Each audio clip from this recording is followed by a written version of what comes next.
sistem ataupun banyak stakeholdernya, dan juga banyak tekanan, dan dokter dan perawat pun butuh sistem cepat untuk mengatasi pasiennya, sehingga untuk kesalahan kecil itu dapat berdampak pada proses klinisnya. Yang sedikit contohnya itu sistem di rumah sakit itu adalah SIM-RS, LIS, PACS, HIS. Kemudian untuk ya mungkin tekanan kerjanya mungkin juga tinggi karena masalah itu harus cepat diselesaikan juga. Kemudian komunikasi lintas profesi yang mana kita akan nanti menjelaskan tentang eh, ini bahasa IT-nya itu kita akan jelaskan ke dokter ataupun perawat, admin, manajemen itu secara bahasa awamnya. Kayak mereka nggak akan tahu kalau server ini ngapa-ngapain gitu. Jadi kita akan menerjemahkannya untuk bahasa awamnya ataupun bahasa umumnya gitu. Kemudian data itu sensitif dan regulasinya juga ketat, ada di Permenkes juga.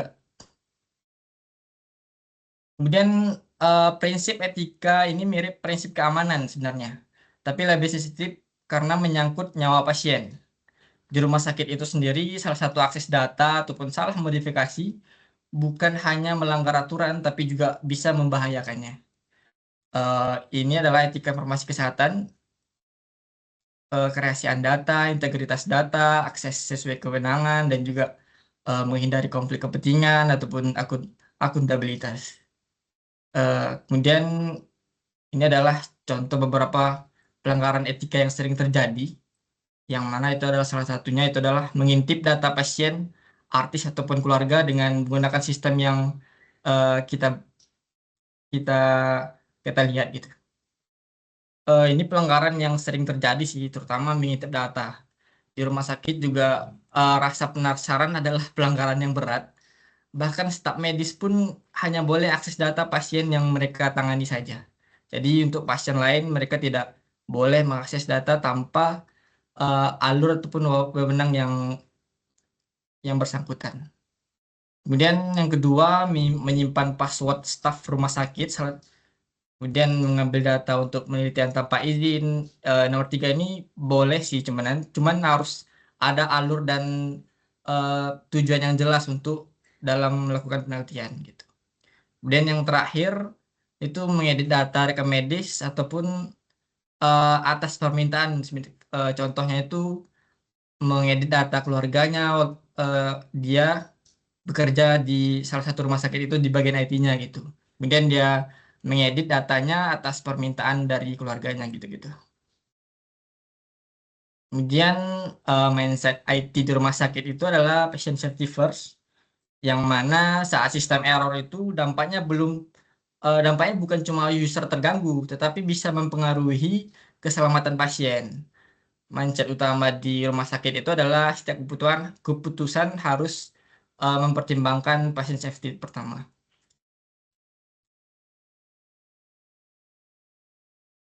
Kemudian eh, di RS itu bukan satu jenis pekerjaan IT-nya, ada IT support, yaitu adalah menghandle gangguan instalasi, kemudian programmer, itu membuat aplikasi dan sistemnya, dan juga integritas data, kemudian network, itu server, jaringan, dan keamanan, kemudian data analis, biasanya ini berhubungan dengan BPJS, klaim BPJS, gitu. Semuanya punya kontribusi yang unik. Jadi mungkin teman-teman mahasiswa bisa melihat peluang karirnya di sini untuk masa depan jadi calon IT di salah satu di bidang rumah sakit mungkin.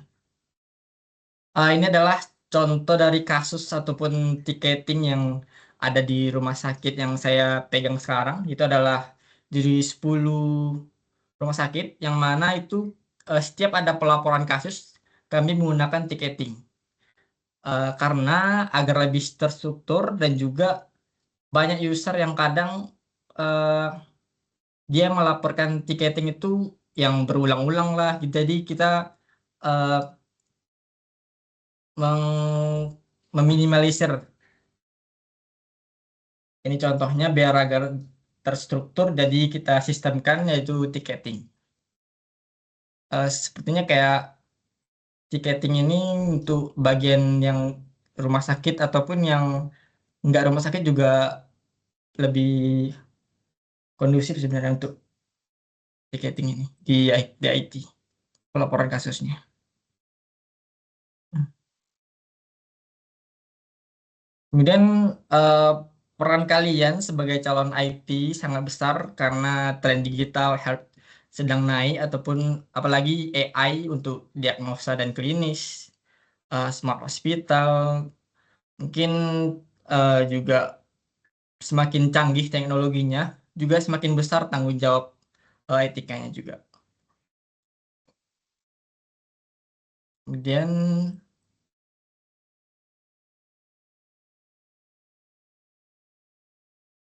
Kemudian teknologi berubah tiap tahunnya, tapi etika dan profesionalisme adalah fondasi yang tidak berubah. Jadi IT yang membedakan IT biasa dan IT profesional itu di bidang kesehatannya. Teknologi bisa digunakan, etika dan profesionalisme itu tidak. Mungkin sekian dari materinya, mungkin bisa dilanjutkan sesi tanya jawab.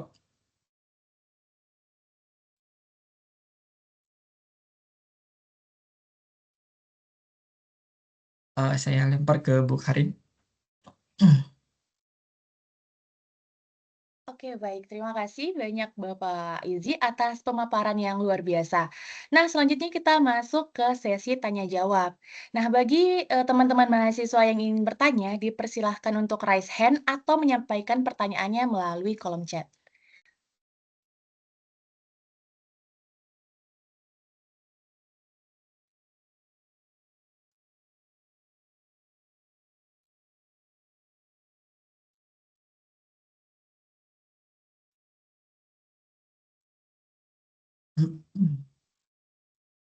Ini masih semester berapa ya, Bu, kira-kira?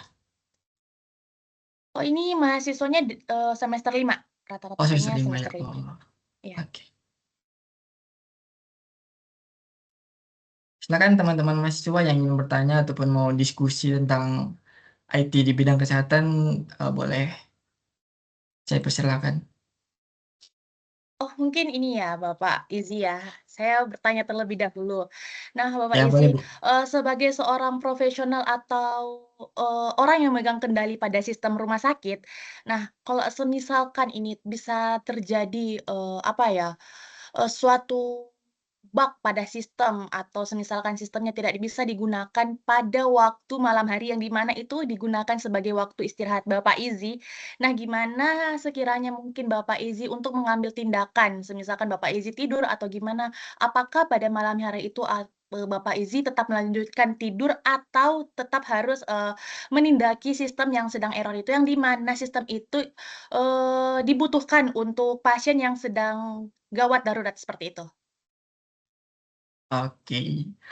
Eh, dan juga ya, pertanyaan yang juga mungkin pertanyaan yang biasa ditanyain ke saya juga di MIT, yang gimana kayak kalau ada sistem error malam-malam gitu kan.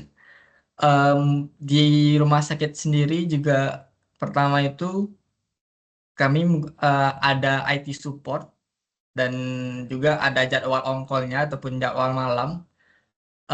Itu kalau misalnya kita datang langsung ke rumah sakit itu tergantung dari prioritas ataupun sistem itu sendiri. Kalau misalnya itu sudah kasusnya itu case-nya itu lumayan cukup signifikan ataupun besar, mungkin mau nggak mau tim IT ataupun saya sendiri bisa langsung ke rumah sakitnya langsung, tergantung dari prioritas bug ataupun sistemnya. Tidak tertutup kemungkinan kalau misalnya IT itu malam-malam ke rumah sakit, tidak tertutup kemungkinan. Oh, jadi ada IT khusus ya yang menangani atau yang stay 24 jam untuk, pantau sistemnya, seperti itu ya? Ya, di rumah sakit sendiri juga ada shift pagi dan shift malamnya juga. Oke, seperti Ya, itu. Untuk sekarang, kan yang saya tahu ya, Awal Bros ini kan merupakan salah satu rumah sakit yang terbesar ya, salah satu rumah sakit swasta, mohon maaf. Jadi kalau saya melihat di sini bahwa, rumah sakitnya itu telah gencar melakukan transformasi digital ya. Nah, transformasi digital yang saat ini mungkin dikerjakan oleh Rumah Sakit Awal Bros, mungkin Bapak Izzy bisa sharing tipis-tipis ya kepada teman-teman mahasiswa. Mungkin teman-teman mahasiswanya ada yang penasaran terkait apa aja sih sebenarnya pengembangan sistem dari Awal Bros dan lain-lain sebagainya. Mungkin kalau untuk perkembangan yang mungkin sedang kami kerjakan yaitu menggunakan AI pada integrasi jaringan ataupun pada sistem kami. Di bagian pelayanan itu sudah menggunakan AI dan juga di bagian contoh di pelayanan itu adalah untuk registrasi pasien itu pendaftaran sudah menggunakan AI. Kemudian untuk yang contoh yang kedua mungkin untuk operasi ortopedi itu sudah menggunakan robot untuk sebagai acuannya.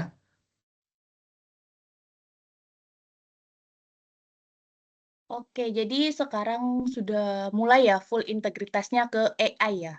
Iya, AI. Nah, kalau semisalkan nih ada mahasiswa, kan ini kan mahasiswanya kan rata-rata kayaknya semester 5 yang di mana itu mereka tahun depan itu akan, TA seperti itu. Nah, kalau semisalkan ada mahasiswa yang tertarik untuk mengambil data di rumah sakit Awal Bros itu apakah bisa mungkin ya, Bapak, ya? Mungkin ini mahasiswa lain ingin bertanya tapi mungkin masih malu-malu untuk bertanya. Hmm, Mungkin kalau datanya sendiri mungkin eh, tergantung datanya juga sih sebenarnya. Kalau misalnya kayak data Daikom gitu, mungkin bisa, tetapi nanti identitas pasien itu kami samarkan seperti itu.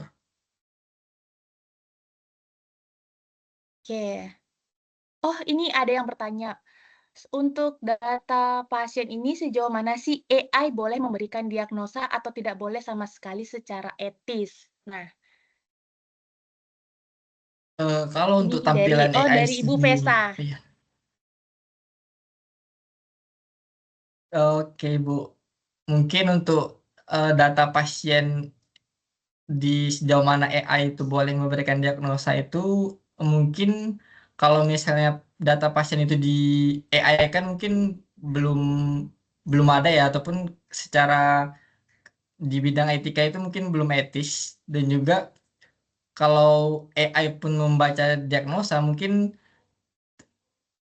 tidak apa mungkin jarang diberikan si data-datanya itu kayak mungkin kalau misalnya ini kita bertanya tentang sakit gitu ya di kayak AI chat-chatbot gitu mungkin mungkin datanya dari bukan dari rumah sakit sih cuman kayak data itu data publik mungkin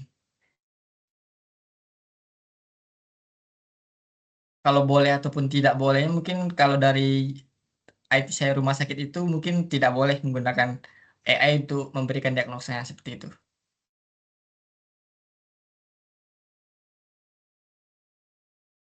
Oh, jadi kalau semisalkan, ada pasien gitu yang mengeluhkan kan ini tadi chatbot ya. Nah, kalau Iya. semisalkan ada pasien yang kayak, oh, mengeluhkan misalkan sakit perut gitu, apakah nanti chatbotnya itu akan mengarahkan langsung ke polinya atau gimana itu, Bapak? Dia akan mengarahkan perpolinya juga dan juga mengarahkan ke poli dan mengarahkan ke dokternya dan jadwal dokternya langsung ke pendaftarannya seperti itu. Nah, betul. Oke, AI ini ada cuman lanjutan membantu saja untuk penanganan pertamanya. Jadi untuk diagnosa itu tetap kembali ke dokternya seperti itu. Dokter ataupun tenaga kesehatan perawat juga bisa sebenarnya. Oke, mungkin dari teman-teman mahasiswa nih, kan kalau dilihat-lihat ya, nanti kan tahun depan nih teman-teman akan melanjutkan TA ya untuk menggarap TA. Nah, mungkin bisa nih sebagai gambaran topik skripsi kalian nantinya itu gimana. Jadi, mumpung ada kesempatan pada malam hari ini silahkan mungkin bisa bertanya kepada Bapak Izzy.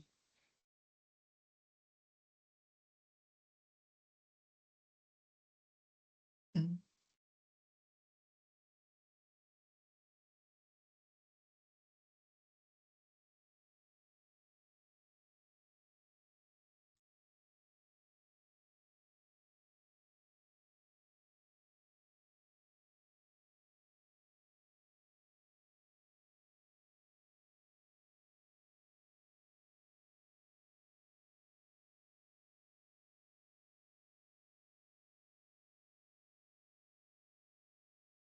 Nah, ini ada pertanyaan dari Rama Maulana ya.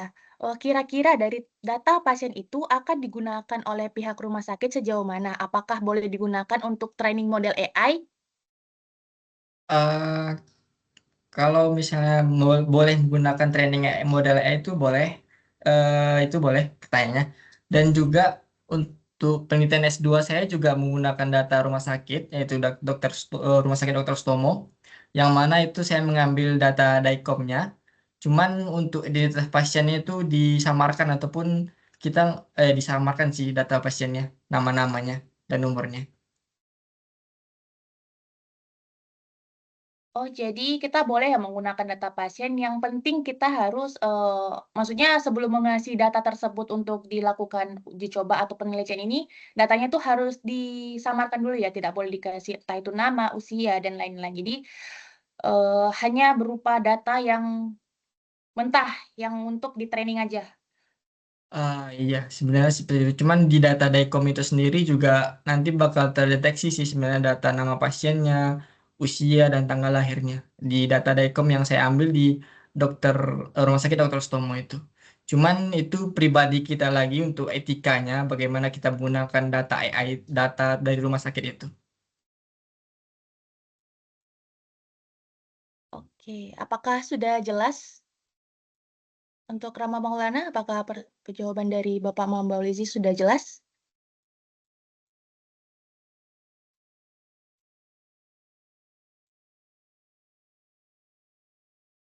Ini ada pertanyaan nih Bu dari Ramanda Rafki.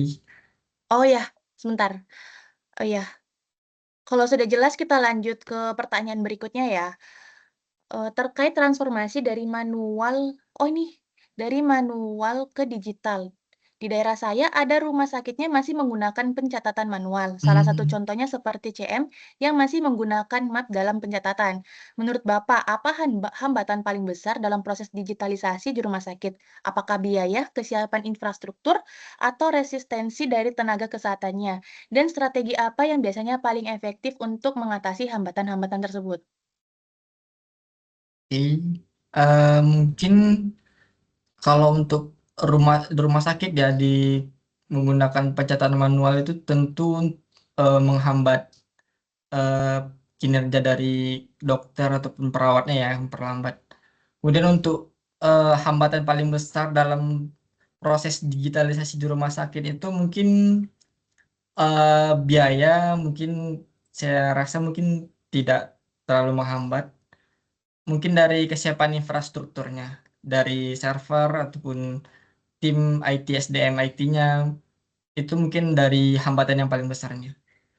Dan juga kalau sekarang di rumah sakit itu mungkin ada bridging BPJS-nya, mungkin kalau misalnya pencatatnya masih manual, itu mungkin bakal menjadi permasalahan yang cukup berat dari digitalisasinya dari BPJS-nya. Kayak kita klaim BPJS kita ke BPJS-nya itu bakal terhambat ataupun lama dibayarnya gitu. Ataupun ya kalau rumah sakitnya masih manual gitu.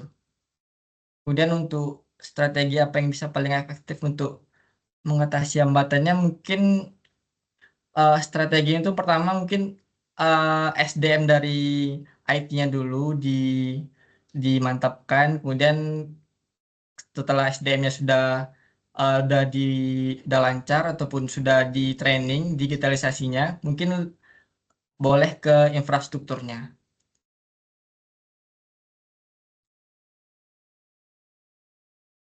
Oke. Untuk Ramanda Rafki Muhammad Amin, apakah jawaban dari Pak isinya udah jelas?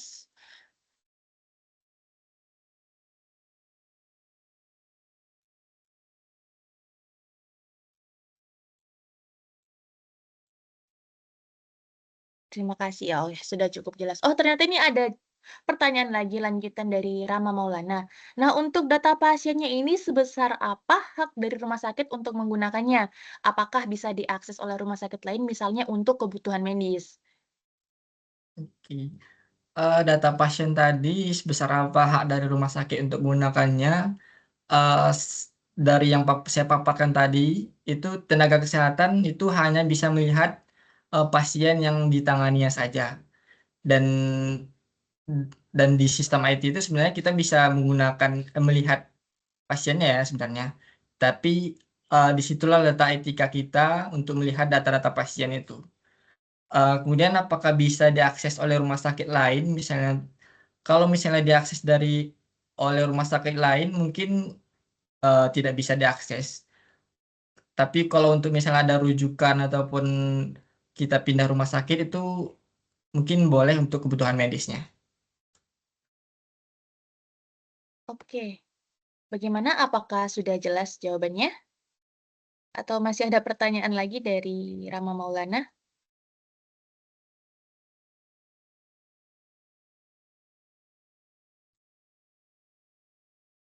Oke. Oke, mungkin ada pertanyaan lain ini karena kita masih punya cukup waktu ya. Mau diskusi juga boleh di sini, kita diskusi bareng-bareng. Misalkan udah punya kayak, apa ya, kayak semacam gambaran untuk TA-nya, terus butuh masukan atau gimana-gimana, yuk boleh ditanya di sini, dan kita di sini terbuka kok untuk diskusi.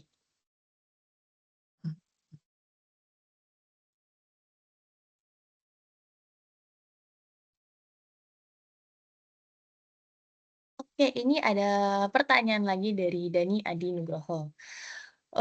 Mengingat begitu luasnya publikasi dan riset kredibel terkait AI untuk bidang kesehatan, kira-kira apa yang dapat menjadi fokus atau sasaran bagi seorang mahasiswa informatika, misalnya yang berperan sebagai data scientist atau data analis sekaligus pengembangan model AI, jika ingin mulai membangun sebuah proyek seperti proyek progres dari Mas Izi atau penelitian di bidang tersebut?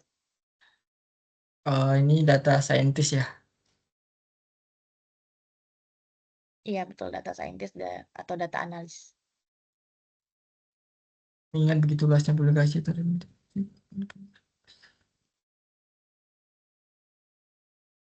Mungkin kalau misalnya melakukan publikasi ataupun penelitian itu, mungkin kita lebih fokusnya bagaimana kayak contohnya tuh ini manusia dengan 5 orang itu bisa digunakan dengan satu AI gitu. Jadi tujuan awal kita menggunakan AI itu adalah mempermudah tapi tidak menggantikan dari tugas manusia sendiri untuk menggunakan AI-nya. Mungkin kembali ke tujuan awalnya kita menggunakan AI ini dan membuat AI ini kenapa gitu.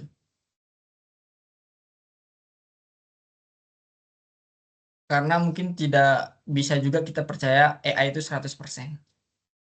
Karena ini untuk di bidang kesehatan mungkin masih belum ada yang percaya di AI itu 100%. Bahkan untuk perencanaan bedah virtual itu bahkan belum ada 100% yang percaya kepada AI sih.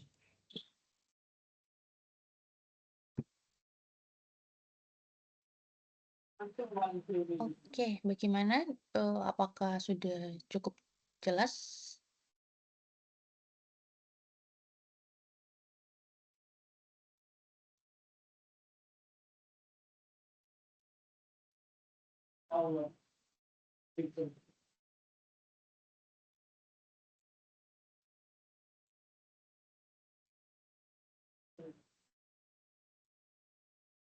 Bagaimana Daniel Adi Nugroho? Apakah ada pertanyaan lagi atau sudah cukup jelas jawabannya? Izin melanjutkan, Oke. lalu bagaimana tanggapan Mas Izzy kalau semisal ini kan sekarang tuh udah ada eh, alat atau apa ya robotik yang sekarang tuh bisa melakukan operasi mikroskop, operasi benar-benar kecil itu. Nah, lalu seperti gimana sih tanggapannya terhadap AI? Kan itu kan ya Ya, robotik kan itu. Nah, seperti itu. Oke, terima kasih. oke. Kalau di rumah sakit saya sendiri itu sudah ada yang menggunakan AI seperti yang Mas Dani bilang tadi, itu robot, tetapi itu hanya sebagai acuan ataupun eh, istilahnya itu perawat pembantu untuk dokternya. Untuk yang melakukan tindakan itu tetap dari dokternya.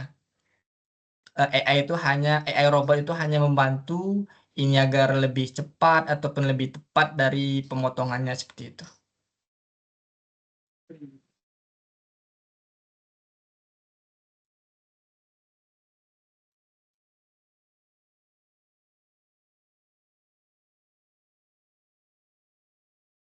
Bagaimana? Apakah sudah jelas?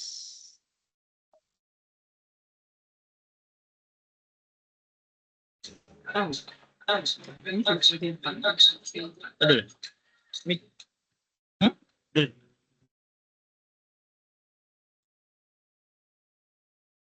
Mungkin kalau untuk TA ya, mungkin kalau di rumah sakit itu mungkin secara lapangannya itu dokter itu membutuhkan virtual reality, operasi-operasi gitu sih.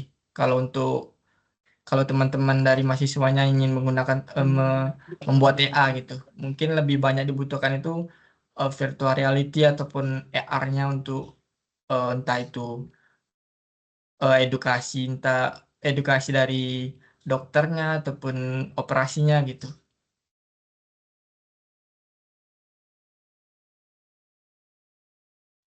Oke, mungkin bisa dikasih gambaran ya terkait apa, kayak misalkan tadi virtual reality ya, yang seperti bagaimana? Mungkin Bapak Izzy mungkin masih ada contohnya waktu tesis kemarin ya menggunakan VR ya untuk Citra Iya. Dikom.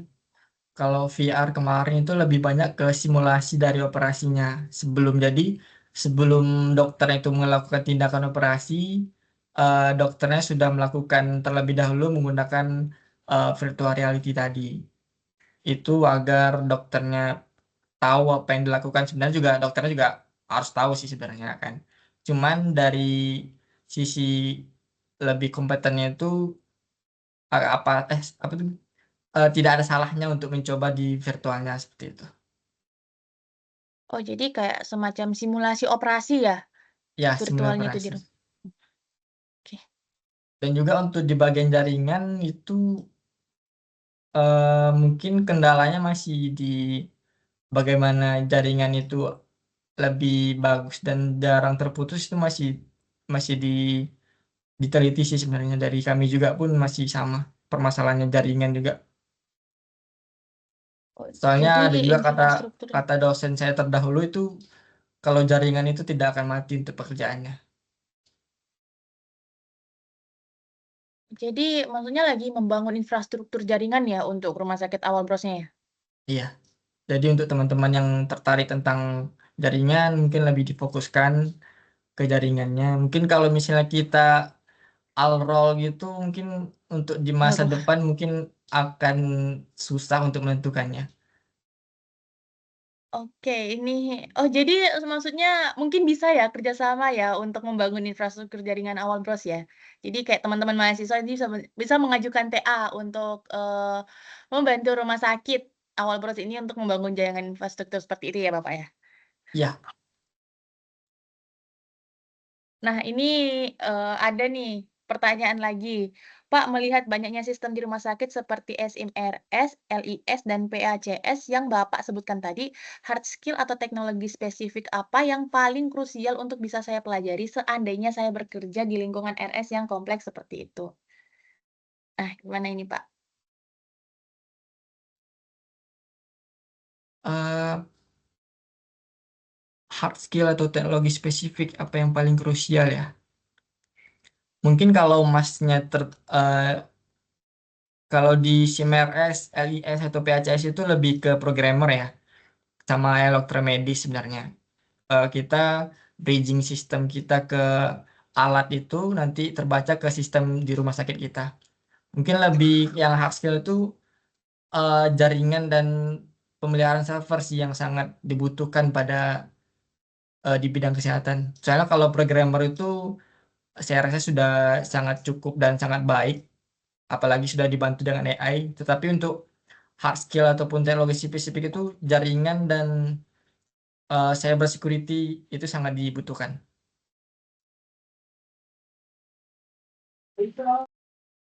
Oke, apakah jawaban dari Bapak isi sudah cukup? Atau mungkin ada pertanyaan lagi untuk Alif Alfarizi?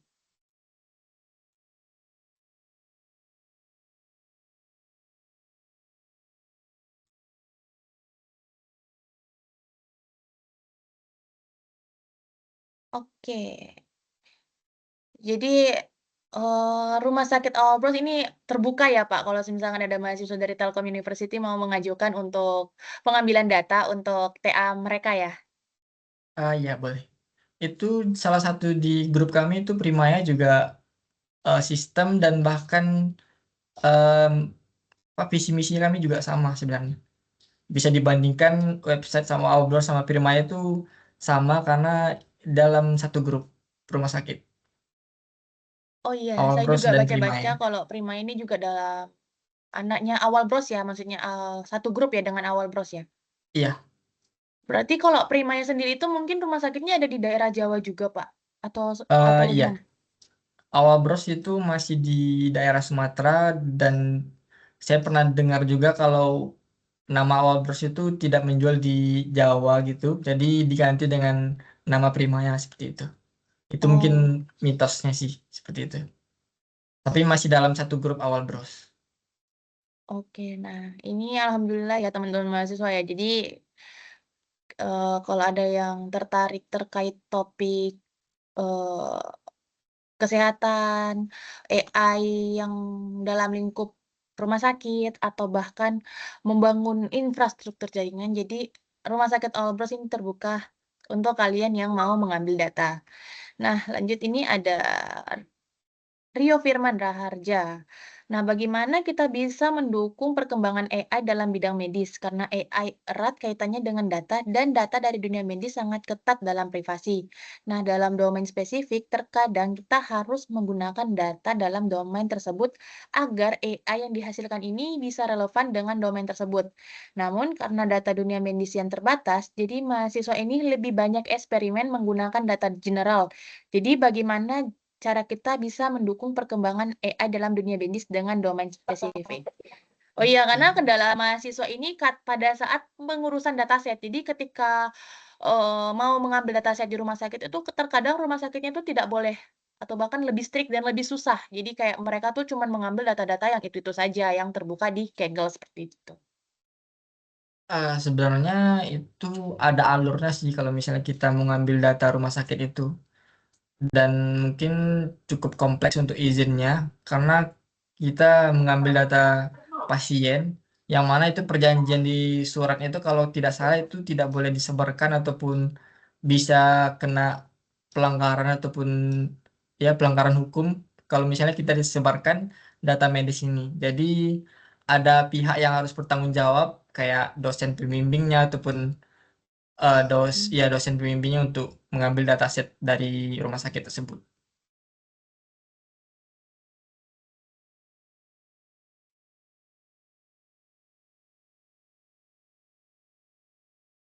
Jadi, harus ada, orang ya, maksudnya, sebagai pemegang begitu, yang memegang kendali sebagai narahubung antara rumah sakit dan, universitas seperti itu ya, Pak, ya? Untuk Iya, menjamin, sebenarnya lebih ke integritas dari si datanya ya dan dataset ini kerahasiaan penanggung datanya. jawabnya siapa nanti gitu. Oke. Oke, apakah sudah terjawab?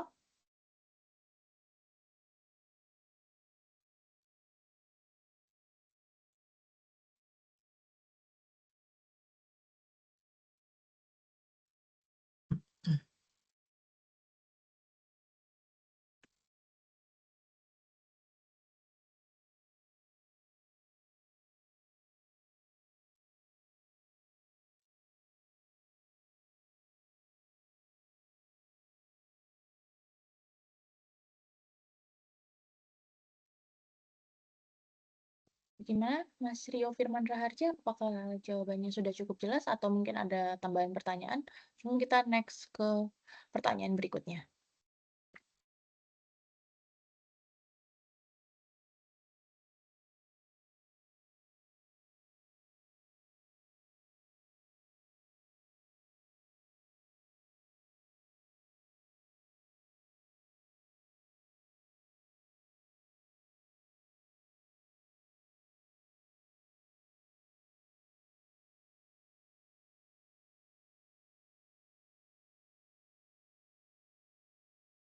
Oke, karena belum ada jawaban, mungkin kita langsung saja ya next ke pertanyaan dari Aura Sangrama.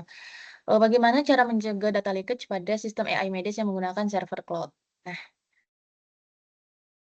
Data leakage itu mungkin kalau untuk mencegah itu cegah dari awal sih untuk data kita disebarluaskan ataupun keabsahan data gitu diambil oleh pihak yang tidak berkewajiban gitu. Mungkin pencegahan awalnya itu dari IT rumah sakitnya itu sendiri. Mungkin kalau pada sistem e-medis mungkin kami belum mendapatkan kendala seperti ini karena data yang kami berikan itu benar-benar kepada orang yang bertanggung jawab seperti vendor ataupun ya di bidang penelitian lainnya seperti itu. Untuk penjagaannya ya penjagaannya dari awal kita hak dari integritas dari data pasiennya. Oh, jadi datanya udah di-strict ya dari awal, udah benar-benar yang di-secure, jadi orang yang masuk ke dalam data atau sistemnya itu benar-benar terbatas. Jadi, sampai saat ini Rumah Sakit Al Obrosnya itu belum pernah terjadi data leakage atau kebocoran data ya, seperti itu ya, Pak? Iya, Oke, apakah sudah cukup jelas untuk jawabannya?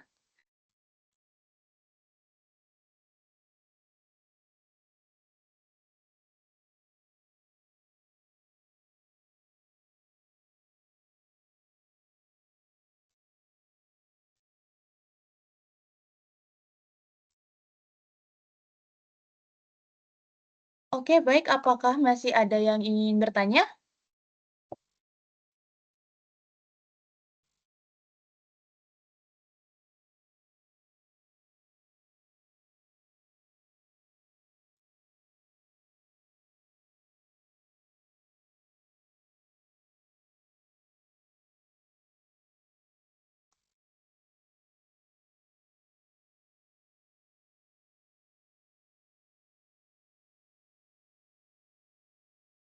Oke, baiklah, karena sudah tidak ada yang bertanya, kita sudah menyimak ya materi yang sangat insightful dari Bapak Izzy mengenai etika dan profesionalisme informatika di bidang kesehatan. Nah, jadi di sini ada beberapa poin penting yang bisa saya simpulkan. Yang pertama yaitu IT di rumah sakit ini memiliki tanggung jawab yang lebih dari sekedar teknis. Jadi setiap tindakan dari seorang IT ini memiliki dampak langsung pada pelayanan dan keselamatan pasien. Maka ketelitian dan kesadaran etis ini sangat diperlukan. Lalu yang kedua ini data kesehatan adalah data yang paling sensitif. Maka, sudah tugas seorang IT ini untuk menjaga kerahasiaan, integritas, dan keamanan data. Nah, jadi, tugas tugas seorang IT itu, bukan hanya kewajiban teknis juga, tetapi juga kewajiban moral. Nah, lalu selanjutnya ini adalah profesionalisme dalam IT kesehatan mencangkup sikap dan etika kerja. Nah, lalu, setiap pelanggaran kecil ini dapat berakibat besar, mulai dari mengintip data pasien, mengubah data tanpa tiket resmi, hingga mengakses, sembarangan, semuanya bisa mengganggu layanan, bahkan membahayakan keselamatan pasien. Lalu mindset utama seorang IT di bidang kesehatan adalah patient safety first. Jadi teknologi hanyalah alat, tujuan akhirnya adalah memastikan pasien mendapatkan lebih baik dan yang terbaik dan paling aman.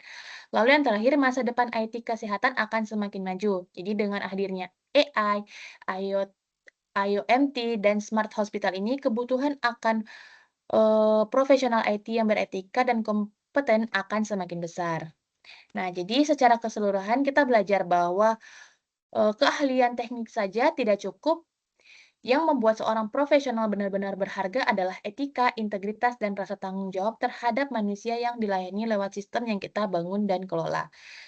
Itulah inti pesan dari materi Pak Mambaul Izi malam ini. Baik, karena waktu kita telah selesai, kita akhiri kuliah tamu kita malam hari ini. Terima kasih kepada Bapak Izi atas ilmu dan inspirasi yang telah diberikan, dan terima kasih juga kepada seluruh mahasiswa yang telah mengikuti sesi ini dengan antusias.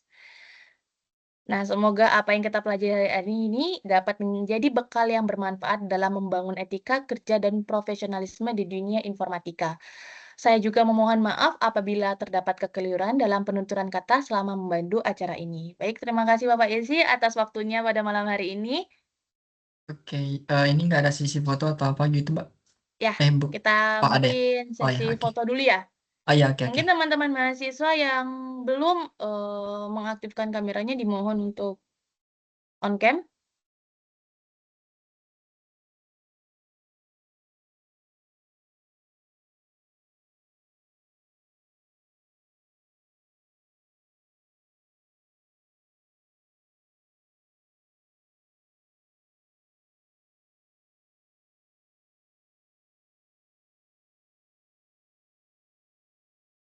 Oke, 1, 2.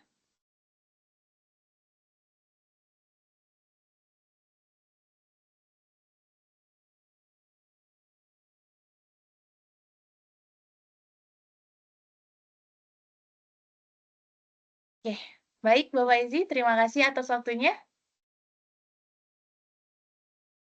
Oke, terima Semoga kasih, ke Mbak. depannya kita bisa bekerja sama lagi ya, untuk dari segi sisi penelitian maupun kuliah tamu yang akan mendatang. Baik, terima kasih Bu Karin. Saya izin live ya. Ya, silahkan.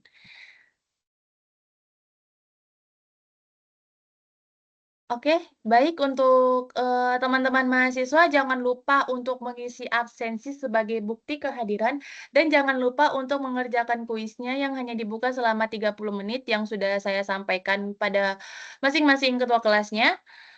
Eh, oke, mungkin sekian untuk malam hari ini. Jangan lupa untuk mengikuti kuliah tamu selanjutnya yang telah saya umumkan tadi. Oke, sekian. Assalamualaikum warahmatullahi wabarakatuh. Selamat malam dan selamat beristirahat. Waalaikumsalam warahmatullahi Waalaikumsalam warahmatullahi wabarakatuh.